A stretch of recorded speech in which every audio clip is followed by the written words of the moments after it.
Why do we need the scientists? We need the scientists because we're just one outbreak away from being hungry ourselves. The fact that you have abundant and relatively inexpensive food is in part because of the efforts of those scientists that you don't know, that perhaps you never heard of, but they have been increasing our ability to be even more prolific and fill those needs. The land-grant university systems have been instrumental in supporting agriculture. It gives us an opportunity to look at different technologies, to explore, and you can pool the money that comes in for research into fantastic scientists that do so much work. The reason that we're able to stay here and do it economically is because the researchers help us to fight the never-ending war with fungus and disease, because the organisms that you're working against evolve too. So it's this arms race between the science and the ability to keep up.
Well, welcome everyone. So glad if you're here in the room with us on the Corvallis campus or online.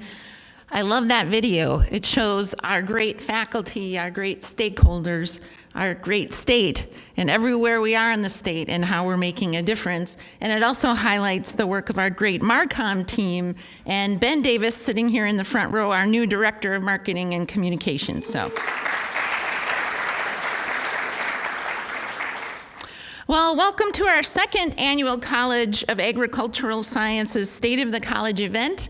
I started this a year ago because I thought we needed at least one time a year when our college comes together all in one place. I know a lot of you are on Zoom, but a place to come together and look back at the previous academic year and look out at the coming academic year.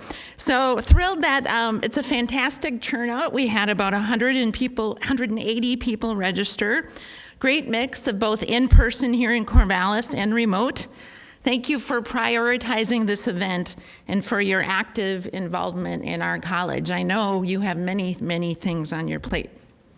For those of you who are new, especially our new students and hopefully our eCampus students are joining us, I'm Stacy Simonich. I'm the Dean of the College of Agricultural Sciences and the Director of the Oregon Agricultural Experiment Station. The video you just watched serves as a powerful reminder of the importance of our work, really your work. As Oregon's only land-grant university, our mission is to serve the people of this state through research, teaching, and outreach, addressing critical challenges in our environment, in our communities, and in our economies. Today, I'll provide a brief overview of our progress in the college in fulfilling this mission. More importantly, I want to highlight how each of you plays a crucial role in transforming our already excellent college into an extraordinary institution. We're committed to not only embracing our land-grant mission, but also creating a true sense of belonging for everyone. So together, we can achieve our vision of making tomorrow better for everyone.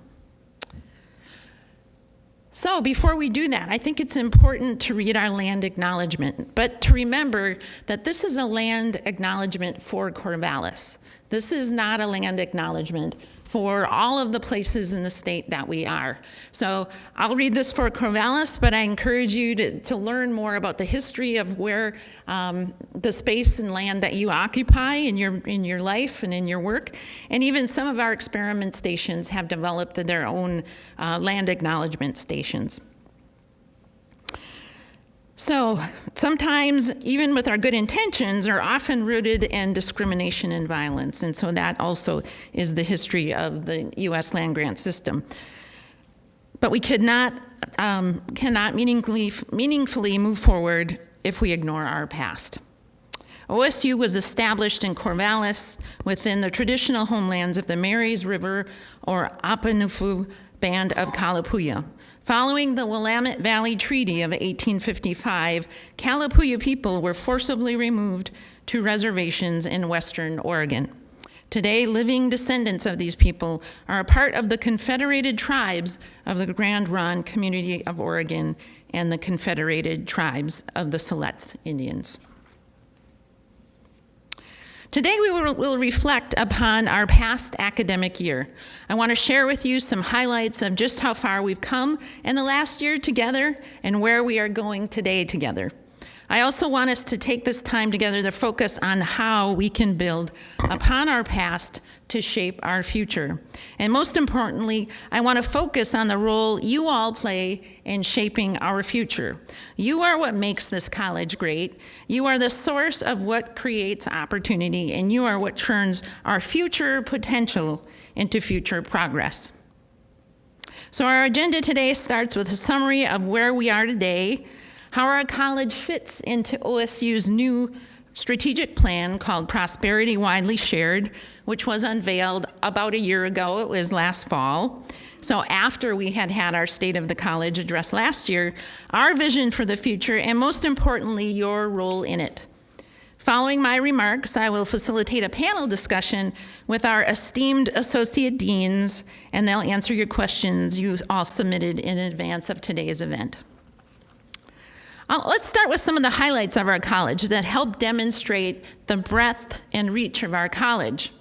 So last year, $110 million in research awards, up from $62 million in 2021, and we now make up 30% of total OSU research. So to help put your mind around this number, I'm told that this is a number of research dollars comparable to universities like Purdue University's College of Agricultural Sciences. That's something to clap about.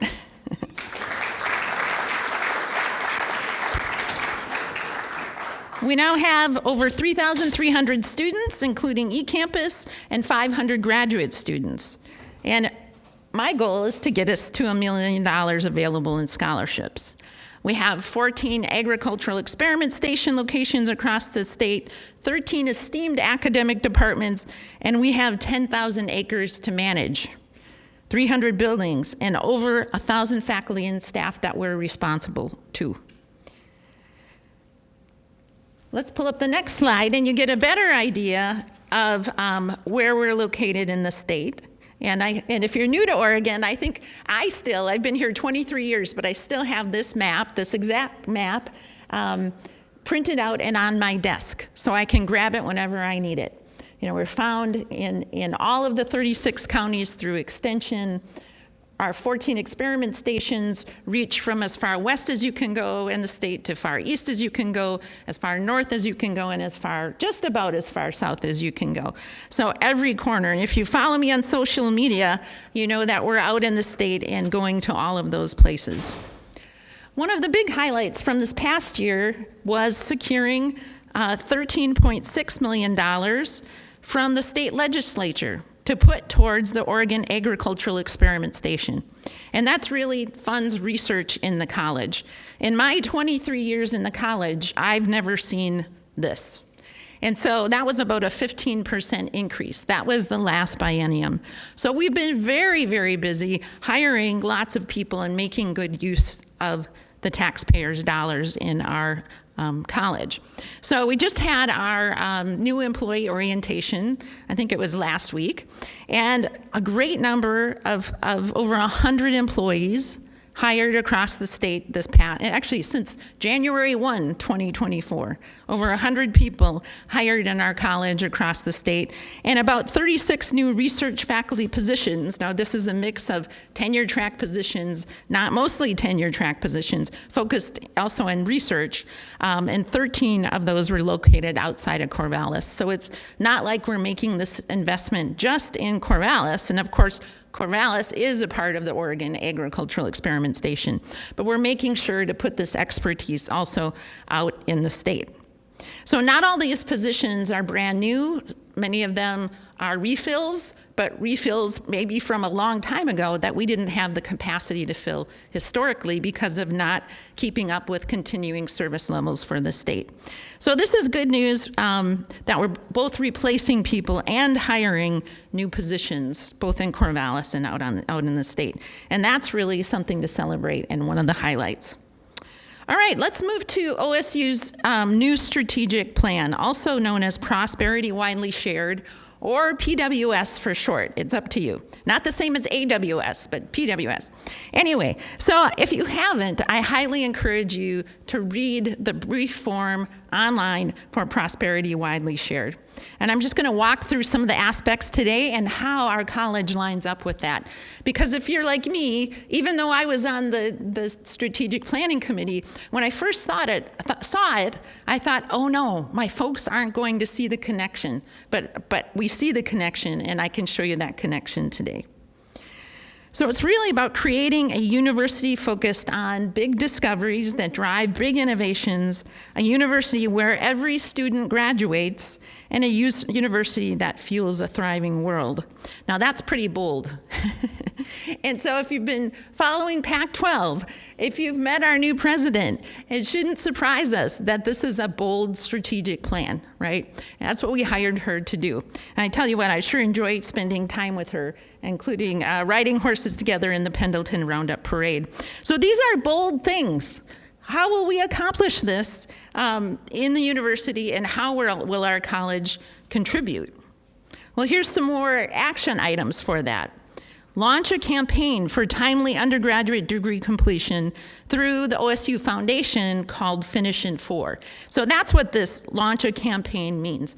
It means that I, as dean, and other deans will go to our donors and say, we want scholarship funds, other funds to help bridge the gap for our students in that gap of need and get them graduated, hopefully in 4 years' time, for the most needy students. And you're going to see in our college, we have a lot of Pell-eligible students, so this will really benefit our students. The next is build international research distinction in areas of competitive advantage, which includes these 4 areas of distinction for the university: climate science and related solutions, clean energy technology and related solutions, robotics and AI, and oh, by the way, we're getting a supercomputer. I think you probably know that by now, and integrated health and biotechnology. Now, if you take these at the surface, you might think, where are we in this? I'm going to show you where we are in this. We're all over this as a college. Build an enterprise approach to acknowledge translation, innovation, and partnership. And so this really means economic development and industry relations. It's actually something every land-grant should be doing. I think it's something our college has been doing for a long time, especially with commodity commissions and others. But we need to do more of that. Build faculty excellence. And we'll have Yan Yoon up here in a little bit to talk more about that, and Sean in the research side. Significantly increase enrollment online and at OSU Cascades. So we'll address that in a bit. So top 5 targets under these actions. We're drilling down now more and more to specifics. Increase the annual research expenditures for OSU to $600 million. Our college is 30% of the university's research expenditures. We have to get to $200 million in research expenditures in the college by 2030. And Sean, our Associate Dean for Research, has laid out that plan. And you're going to see how. I think it's doable. But because we make up 30% of the university's research expenditures, we have to deliver in this area. And we just hired a bunch of new research faculty and tenure-track faculty, where I think we're in a very good position to do that. Increase six-year graduation rate to 80%. That's for the university. That's challenging when you see our numbers. I'll talk about it in a bit.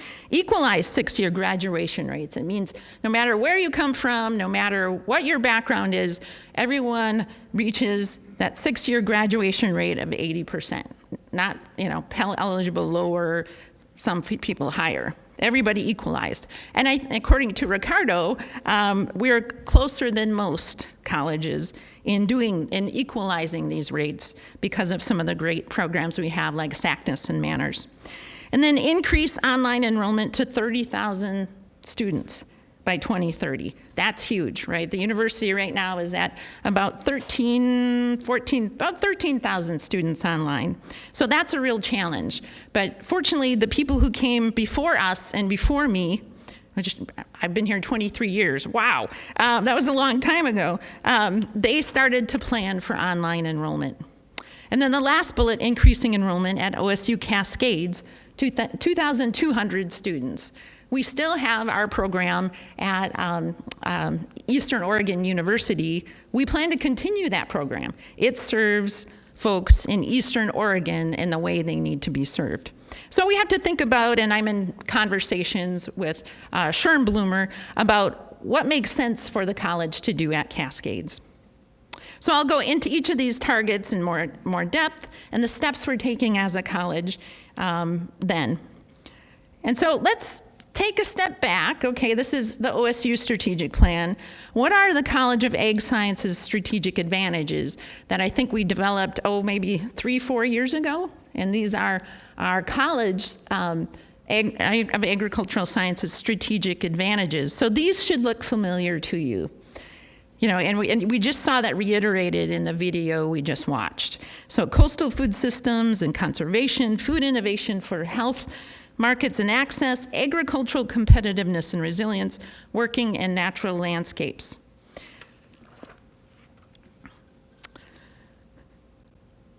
So when we look at how to map these to OSU's strategic plan, it looks something like this. Pretty easy to do without having to do a big stretch. Actually, Sean did it. It was a great idea. And it helps show that we have nothing to be worried about. That we make up 30% of the research expenditures. We have active research across the college in all of these areas, and plenty of ways that we can collaborate with our colleagues on campus and other universities to help reach the goals of prosperity widely shared. All right, let's switch gears to the next slide. So what about other, we've covered now a little bit of the success of hiring and legislative funding that we received in the last biennium. We're gearing up for the next biennium, which starts, by the way, in January. And we talked about prosperity widely shared and how it fits with our college. What about our key mission areas? Education. Let's go into that. Of course, the land-grant mission is education, research, and extension and engagement. And so just a reminder, these are what's laid out in Prosperity Widely Shared. And let's see how we're doing. Next slide. So you see that we've really been lucky, maybe not just lucky, hardworking, out there, visible, increasing our student, this is on the left-hand side, is College of Ag Sciences total enrollment over time. So you see this, 15% increase in growth over 6 years. And this is both online and on eCampus. And then on the right-hand side, you see College of Ag Sciences enrollment Corvallis on the top, and eCampus on the bottom. So it's maybe a little week too early, or 2 weeks too early to say for sure, but we think, Ricardo and I, that our enrollment in the college will be up 3% this year. And it's been growing at 2 to 3% per year. And in the past few years, it's mostly been growing on the eCampus side. And this year, it seems to have grown more on the on-campus side. So we're expecting growth on on-campus students about 4.7%, eCampus enrollment up about 1.3%. So interesting that this shift has come back now to more on-campus students, maybe in part to our efforts to be visible in the state recruiting, hiring a recruiter, and all of these things. So one thing to keep in mind is that eCampus students now make up about 42% of total CAS enrollment. So we have to remember that. And as we teach, as we work in our departments, as we think of students, we have to be ensuring that we're including these eCampus students in our activities and in other ways. And I'm hoping some of them are online today. This slide shows the spread of students and gives additional insights into the college. You see the College of Ag Science in orange, OSU in black. And you see the distribution of men and women, identifying as men and women in the college and at OSU, with the majority of 67% of the students being women in our college. As a whole, OSU is split between men and women enrollment fairly evenly, in part because of large colleges like the College of Engineering. As a first generation and Pell eligible student myself, proud to see that our college has such a high percentage of Pell eligible and first generation students. But of course, recruiting students is only one metric of the success, right? We saw those metrics of success that we saw laid out from Prosperity and Widely Shared. How do we retain the students? How do we graduate the students in a timely manner?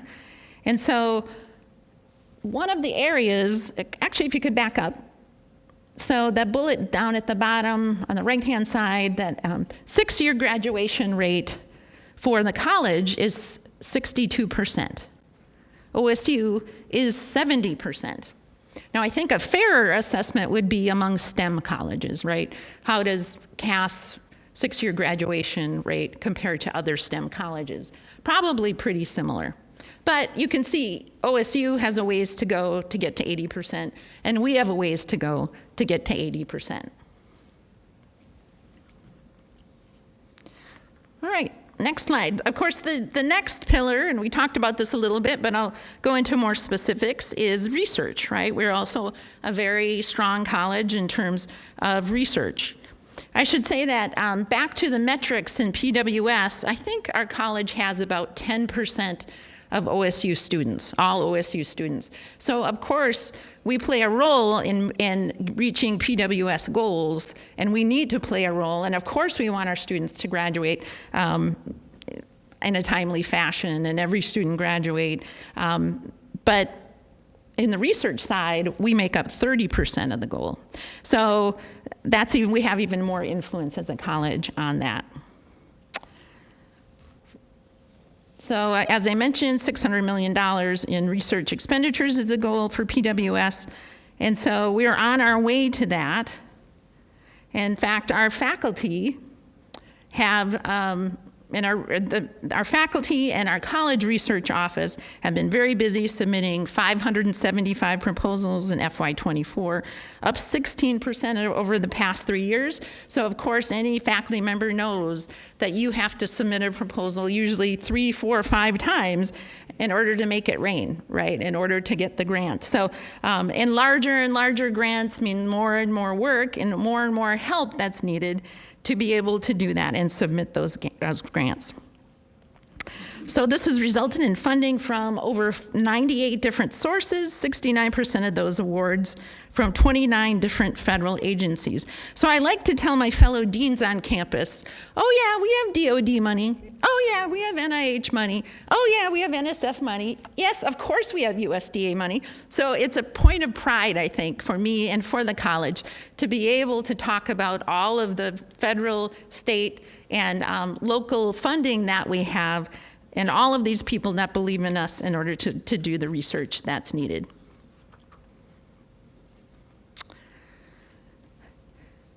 So we really need to look at strategic growth in research, right? This is one of the biggest ways we can contribute to prosperity widely shared.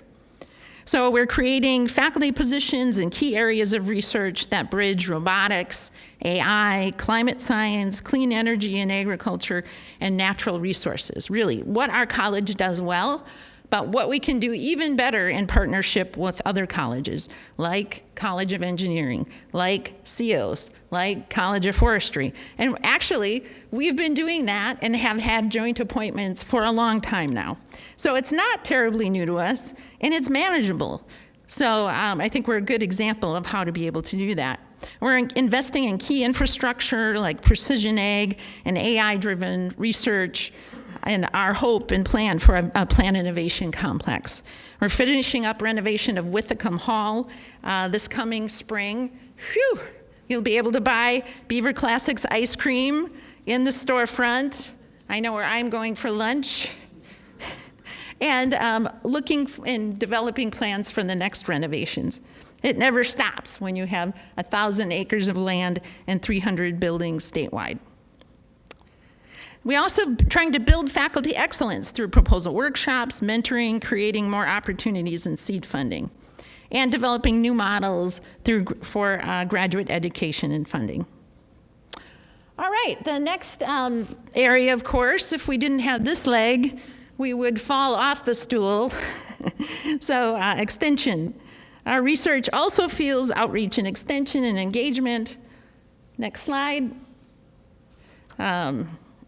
And really fortunate to work with Interim Director Chris Elliott, who leads extension at OSU. Sam Ngima is here, and he'll be being questioned in a bit. Serves as our Associate Dean for Extension and Outreach in the college, also serves to maintain the bridge between our programs, as much of extension involves agriculture. And about 38% of our college employees have partial or full extension appointments. In 2024, CAS Extension helped collect and connect over 200 tons of hay donations for wildfire relief. That was just this past summer with all the fires, trying to get the hay to the places that were needed. Together, we deeply value our relationship with Extension and our ability to work together to meet the needs of the state and our stakeholders. We're working to build a more resilient Oregon. Okay, also on the international side, we added Dave Stone as a part-time Associate Dean for International Programs shared with Extension, 2 years ago? Something like that, and he's making good headway both for our students and our faculty development, and frankly for our college and university's visibility around the globe. In fulfilling our land grant mission, we are increasingly realizing the value and importance of international collaboration, something that I also enjoyed and participated in when I was a faculty member. And now more than ever, I think this global perspective is critical to advancing progress. And we believe deeply in our international reach that allows us to better fulfill our teaching, research, and outreach missions. So we have many study abroad programs, really, that help our students connect and feel welcome and a part of the group and a part of the college, and to retain them, but also gives them this global experience they may never have had before. And for example, this summer, we're looking to establish our first exchange program with Latin America. So we have many partnerships that makes this possible, including many long-standing relationships with universities in New Zealand and the Netherlands. But we're not leaving faculty out in the next slide. CAS is growing in new faculty opportunities to engage and actually providing funding to be able to do this. And hosting visiting scholar programs such as Cochrane Fellows from Turkey that visited this past summer to study us, our college, as a leading college in climate-smart agriculture. So it was wonderful to host folks from around the world and to give our students opportunities to meet them and enjoy those partnerships. So one other area that is, I think you know, important to me and to all of us is our shared values in inclusive excellence. None of this matters without a firm grounding in a culture of equity, diversity, and inclusion. It is in bringing diverse voices to the table where we find the best versions of ourselves and realize our potential, unlock our opportunities, and advance real understanding in meaningful progress. So this document shouldn't be new to you. I hope you've seen it before. And I've also had other deans at OSU and vice provosts, et cetera, ask to see this document. And so it's our college community agreements for real engagement, or CARE commitment. This is the foundational document of our college that guides our values, our principles, and how we agree to engage with one another every day. Not just on good days, but on every day. So I hope you're giving these documents to people as they interview and consider OSU for employment, that you're taking it out more than once a year and you're looking at it as a unit, as a team, rereading, thinking about it, thinking about what you might add, how you might tweak it. So this is a document to be used, right? Not to be sat on a shelf. And I would just point out that Yan-Yun Zhao, our Associate Dean for Faculty Affairs, has led some really good training in the area of culture, equity, diversity, inclusion. And I'm sure that event, too, will take place in this coming year and also with good turnout. The other area is the Culture, Equity, Diversity, Inclusion Task Force. Actually, go back to the previous slide. So this task force I formed when I was Executive Associate Dean. It's now in its 4th year. There's many units. This is a college-level unit or college-level group, but there's many unit-level groups in this space. I think now more than ever, it's important for us to have these groups and to be thinking about these values. All right, next slide. So last year at this event, we unveiled or rolled out the college strategic plan for inclusive excellence. I encourage you to go back and look at that document. And so one of the recommendations from that document, and I have to thank Gail Ungalato and others for working on this plan, was a recommendation that the college hire a dedicated leader for inclusive excellence in the college. This overlapped with Yan-Yun deciding to go from her part-time Associate Dean for Faculty Affairs position back to research 100% of the time.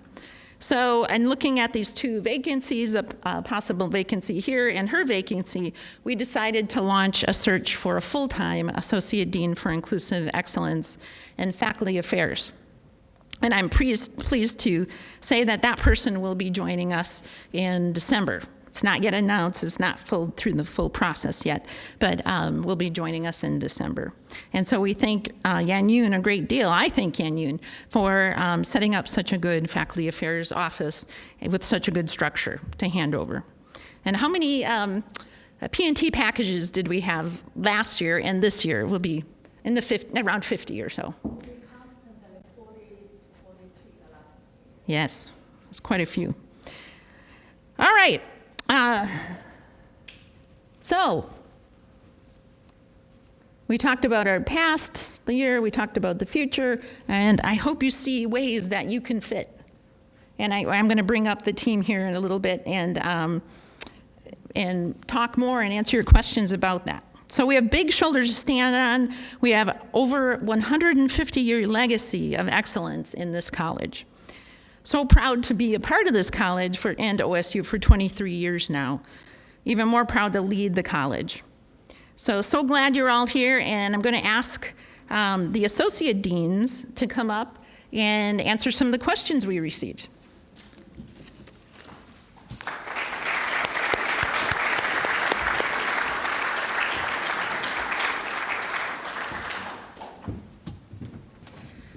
right, are you ready for the real action, the real fun part? We received over 55 questions, which is awesome, and really great to have all of the questions. We consolidated some of them by topic. We greatly appreciate your input, and we'll answer as many as we can, and then if possible, we'll take questions from the room. But feel free to either ask, if you feel like your question wasn't answered, feel free to ask. You send me an email, ask me, or ask the associate deans your question, either at the reception, after, or by sending an email. All right, who's the lucky number one? Number one is Sean. With regard to prosperity widely shared, what are key priorities for enhancing interdisciplinary collaboration between faculty across departments, with other colleges, and with students? Okay, well, thanks for the question. And first of all, I want to recognize all of you in the room and thank you for coming today, and thank you for all the things that you do every day to make our college great. I just happen to be in a position where I work for you, and you and everybody in the room, and it's a joy to do that, and I really appreciate it. So the question was around what we are doing relative to PWS and collaborations in interdisciplinary work. And around that question, I think we also have to answer, what does that mean? What does transdisciplinary mean, or interdisciplinary mean? And what's needed to make it happen? And for me, I guess it's a couple of different things. One is a connection and awareness of opportunities. And so that's something that our office does on a daily basis. You see announcements come out from Liz and the team about opportunities that are out there. So, and then there's also this connection piece, and I'll talk about that in just a minute. The second, in working in the interdisciplinary, transdisciplinary space, is the time. Okay, I can't make more time in your day, but as you think about the things that you do, I think there's a deliberate need to be able to identify time to make connections, and those connections are across scientific cultures that take some time to understand and to develop. So the third item is one that we have helped with, which is funds to start those collaborations. I'll give you some specific examples of that in just a minute. And we continue to do that and look for opportunities to do so. From where I sit, and as we think about PWS and how successful we are in the next 5 years of engaging that plan, we also need a way to be able to measure and monitor how we're doing. And so when you just think about transdisciplinary collaboration, how do you do that? And so I'm going to give a shout out to Megan Heineman in our office. We've talked about this, and she found a way through some tools that we already have in academic analytics to give us some indicators of departments and their collaboration within departments, within OSU, and outside of OSU. And so every year we sit with the department heads and we review the successes in the department and areas for improvement. And so this year, in that packet of information that they get about how their department is doing, they will have data in terms of those levels of collaboration. And what we'll look for over time is in determining whether we're doing our job and the research office in the college is, are we moving the needle on that? And so it allows us to do it. Now, I did mention about culture too. So I see this, I've seen it over my career, is that different science groups have different cultures. And when you're talking about transdisciplinary work, you have to understand the culture of the people that you're working with. So how can you develop that understanding? And we'll look for ways to do that. So some of the ways that we've helped this year already, many of you are aware of a transdisciplinary seed fund opportunity, $1.2 million that was sponsored by the Division of Research and Innovation here at the university. Maybe what you didn't see in the fine print of that was that was matched 1-to-1, either from college contributions or department contributions. So we were on the hook for half of that, $1.2 million. I'm happy to announce that we had 7 projects that were awarded within the college, and those were across 3 different departments in our college. Four other departments that were outside of our college, and also with OSU Cascades. So we had quite a variety of that transdisciplinary. And I want to also recognize there were some of our departments that contributed to that 1-to-1 match. So it wasn't just the college, but it was somewhere in the vicinity of $66,000 that we matched from the DRI to make those 7 projects possible. And one of those, I'm getting a hint over here, I'm moving on. One of those is actually already come to being. You know, there was the first ever psychedelics conference here that was at OSU. Jesse Uhling held that, and it was fantastic. A couple of other things just want to mention real quick is that 3 interdisciplinary opportunities, one in our college, one in the Galkey Marine Technologies Fund, and then transdisciplinary seed funding with the College of Engineering. So, and I'll pass it off then. All right, let's go to Sam now. How has Extension handled filling positions in the past year? Yeah, thanks, Sean. Thanks, Stacy. Hello? Oh, it works now. Okay, so the question is about how we have filled positions in Extension. I'll give two scenarios for how we fill positions. So in 2022 January, there was a rebasing of our budget by Extension Director that allowed 2 streams of funding. So we get annual funding for positions that were active in January of 2022. If somebody left at that time, we have the capacity to review with the department head or a unit leader if that position is still valid. If it's valid, we refill it right away. And over the past year, since July of 2023, we have filled up to 20 positions using that scenario. So we are very proud of that. That's the first time I've seen that happen. Refilled. Yeah, refilled. Refilled positions. Not new. The second avenue is for new positions. So for new positions, we have a priority staffing process at the college, through which it comes to Stacy, and then we review that, and then we prioritize those positions to Extension Administration. And then Extension Administration then chooses what to fund from that priority we have given them. And this past year, we did get 1 priority position in tenure track and some other outreach program coordinator positions that we got were new. They were not what we are. So they are now in the budget. If they left now, I can be able to fill them right away. So that's the process we have in the Extension system right now.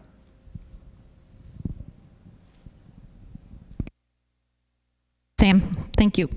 This question is for Ricardo. How is the new advising structure being implemented, and what changes should we anticipate? So this is the effort by, the central OSU, OSU's move to more centralized advising. Yeah, this is a tough one, but that's why we're here. The university has engaged in a change in the advising model with the goal of having a more homogeneous system.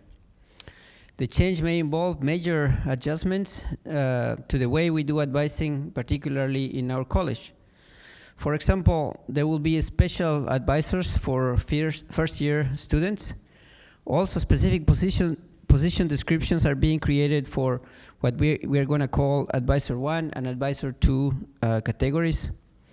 One major impact in our college is the involvement of instructors in advising. We have been told that under the new program, this still will be possible, but we don't know the guidelines for that. For example, how much advising can instructors do, or how much instruction can advisors do in the future? The college has created a committee to help with this advising renovation process. The committee includes Paul Brocolo here, Director of Advising for the college, Selena Hepel, Department Head, also here, Jonathan Velez, also here, Department Head, and Dan Smith, retired instructor. I'm not sure he is here. And myself. We have met with the Associate Provost, with HR representatives, and with the College of Science Committee. By the way, the College of Science has a very similar situation in terms of advising that, than our college. So we are trying to work together on this issue. Unfortunately, until we know more guidelines from HR, we won't be able to have much progress in our plans. We are trying to schedule a new meeting with the Associate Provost and HR again soon, where we hope to have more information. After that, we plan to have a town hall meeting with advisors to explain the projected changes. However, the general plan is that the new advising model will be in place for the spring term of 2025. This question is for Yan Yoon. What are the college's current initiatives to build faculty excellence as outlined in Prosperity Widely Shared? Okay, thank you so much. I just want to say a couple of things. You know, being in this position almost 3 years, it's a great learning process. It makes me truly appreciate our faculty staff's contribution to the whole college's success. Without you, we cannot do anything. So thank you. So talking about what the college's current initiative to build a faculty excellence under PWS, I have a few things to share. You know, I think Stacy mentioned the new hiring, right? The new hiring, we're really trying to tie in with the 4 identified research areas, building in agriculture and natural resources. So that's one thing we've been doing. The other thing is we're really trying to invest significantly in faculty professional development. Give a couple of examples. I would like to Sean probably adds on after my initial discussion. So Sean leading a wonderful research office. They've been developed a series program to support faculties in research endeavors. For example, grant writing proposals, building network, especially for new faculty, and also seeds funding to support the research. And also, in fact, Sean probably want to announce the CAS Research Networking event next week, right? So, also, we invest significantly for develop faculty's career success, join some national or regional programs. I give you a couple of examples. We've been supporting faculty success program by the National Center for Faculty Development and Diversity. I received a few emails from the faculty participating in the past. They really appreciate the how much they gain through this program. So we do invest for that, and also we have Real Oregon, that's usually targeted for extension faculty, and also this year we sent 6 CAS faculty for the OSU Leadership Connections. That's kind of relatively new version of the LDPE for middle career faculty's leadership development. So we're going to call in the future. In addition, we sending our unit leaders for the Leader 21. It's a leadership development programs. In addition, I do want to mention this, our college's monthly professional development events. So in fact, next one, it's leads by research office, writing grant proposals, submission processing, and then the week after, we have this how you implement the DEI in research, teaching, and extension. So pay attention to the announcement. We're really trying to integrate. The topic is really identified through survey our faculty. It's not just by the leaders in the college. We want to listen to faculty and staff's needs, okay? And in addition, we have this College Professional Development Awards program. We just passed the deadline. In fact, we're going to start to review the proposals. Although we cannot fund in all the proposals, but the college is really doing as much as we can. And And another two things I do want to mention, that we've been trying really hard to enhancing new faculty onboarding and help new faculty on board through new faculty orientation, and also, in fact, Dean Stacy have a quarterly meeting with new employees, not only just the academic faculty, but professional faculty. So make sure you take time to be there. And another thing is college charge the increased faculty award recognition for distinction in research, teaching, and outreach. So I'm going to stop here. Dave, could you share any initiatives or updates on engaging with international partners, as well as the opportunities to further involve our extension network? Thanks, Stacy. I'll start with a high-level answer on engagement, and that is we are highly engaged thanks to the work that you do, and this engagement is occurring across departments, across branch stations, across centers like our Global Hemp Innovation Center, the IPM Center, Johns Opens Lab. I mean, there's a lot of international engagement that I think is across all continents, and it's really a testament to the work you do. Our global networks start with relationships, so a lot of my initiatives are building new relationships. There's a lot of domestic partners that we can start with and build up that network even more with groups like the Center for International Programs at NIFA, Foreign Ag Service, who will be visiting later this month. An email just came out on that. But also groups like FAO, USAID, UN, et cetera. And part of my job is to help raise that visibility of the college and the work that we do. At the university level, there's a work group known as the Internationalization Global Engagement Committee that's been tasked by Provost Fazer to set up our work plan, our action plan for how we're going to meet prosperity widely shared and our internationalization goals. Once we get approval of that action plan, it'll be shared out shortly, and I hope you'll see a lot of your work in that plan. At the college level, hopefully everyone saw the email last week about the seed grants that are coming out from the college to help foster international partnerships. Again, a priority area will be alignment with prosperity widely shared within those seed grants. And then another initiative is building junior and mid-career faculty that don't have international relationships, how to help them network, how to help them identify funding opportunities in non-traditional spaces, and help them with logistics, whether it's export controls, visa, travel logistics. On the extension side, there's a lot of opportunity here. You saw Stacy's slide that 38% of our faculty have some sort of extension appointment. And I'll just give a few recent examples, by no means complete, about how we engage an extension. We just had 2 extension faculty join one of our short-term faculty-led programs, which is a dual benefit of professional development for them, but also enrichment for the students. We have our extension faculty participating in USAID farmer-to-farmer programs in the Caribbean and Central Asia. We have our faculty engaging with Spanish colleagues on management and degraded rangelands and fire. Faculty that engage with fisheries management in Europe and the Americas, and also faculty that helped with that Cochrane Fellowship from Turkey, where they're showcasing their work in climate smart ag on the stations and on campus. Lots that can happen. We're sharing best practices, bringing it back to Oregon, and please stay tuned for that because we'll have a panel on that at the December annual Extension Conference. Okay, I'll take the next question. What are the strengths and weaknesses of the college with respect to meeting the goals of prosperity widely shared? Well, when I think about this, our strengths are definitely the research and all of the hiring we've been able to do. Our strength is in economic development and industry relations, and we've done that for years, and we continue to do that. We'll do that even more intensely with the state and with industry. Our existence of eCampus is a strength, and growth potential, because they've identified 30 eCampus programs. The university has identified 30 potential new eCampus programs to help us get to 30,000 by 2030.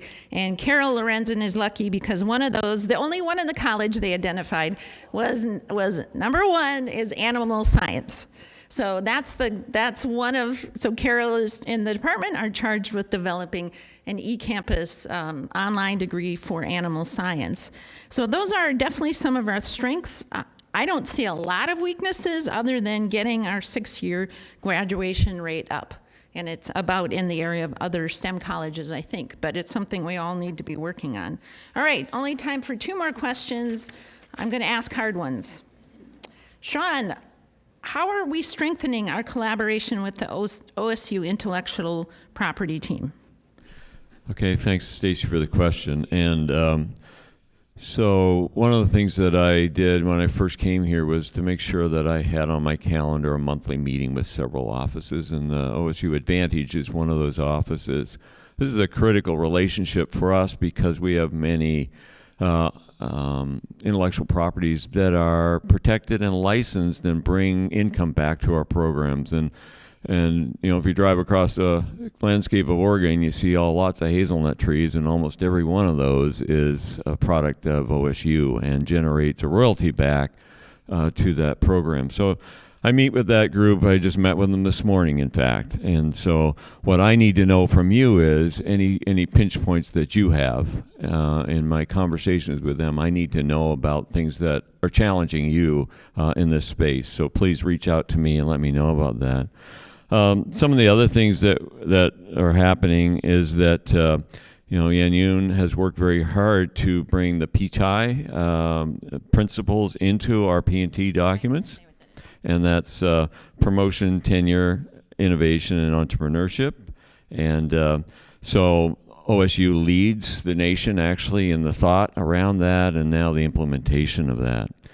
Another that you'll see, and some of you that are interested in this space, that we've just set up an OSU Advantage and Ag Transfer assistantship. You'll see an announcement coming on that soon. Their desire is to sponsor 2 graduate students with assistantships and tuition remission to work in their office 20 hours a week for a semester, and rotate people through that position. So that's a fantastic new development with that office. The other area that I guess I just mentioned very briefly is we work closely with them around material transfer agreements and making sure that we're receiving or sending intellectual property at OSU that protects us and protects those that we receive it from. And then the very last thing I'd say, in highlighting this year we announced for the first time and awarded the CAS Innovator Award, Top Innovator Award for OSU, and that was sponsored jointly with the OSU Advantage Office. So lots going on there. Again, reach out to me if there's something that you see as a pinch point for you. I need to know about it, and I'm happy to work on your behalf. All right, last question, and it's for Yan Yoon.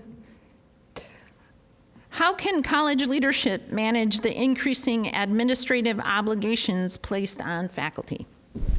Thank you. That's a tough question. So a couple of things when I saw this question, definitely we recognize that. I can tell you, this has been a topic frequently came up at the college dean's meeting. So by saying that, I want to say a couple of things. We still have lots of to do, but another thing I want to tell you, we do work as much as I can. I can show you a couple of things we've been doing. Our college, as Dean said, we have 1,000 employees. We have very dynamic positions. That means job duties vary significantly. So we are the college, probably the one comes to HR, comes to the faculty field most with all kind of issues, challenges, and recommendations. So that's one thing I just want to keep everyone aware. You know, this is not something small for us. We're really trying to work as much as we can to help our faculty. So a couple of things we've been doing. One thing is really streamline clarify the expectations for the job duties. If you know, we have lots of new guideline document in the college. Position description, we're really trying to make sure it's clearly stated, the faculty's duties, because position description is a fundamental document when it comes to any performance review and also come to promotion and tenure. That's one thing we've been doing. Another thing you probably already know, we have college annual performance review guideline for our academic faculty.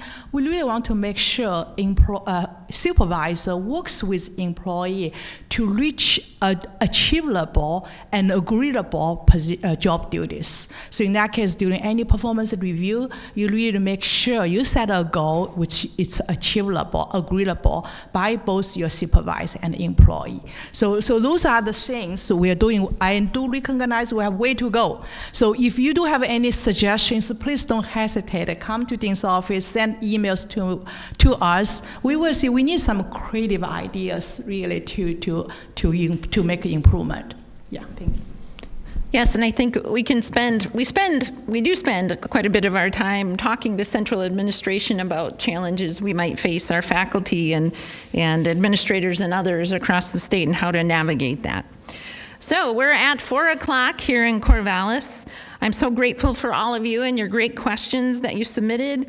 I know we weren't able to answer all of them. I encourage you to stay for the brief reception and talk with the associate deans about other questions you have that we weren't able to address.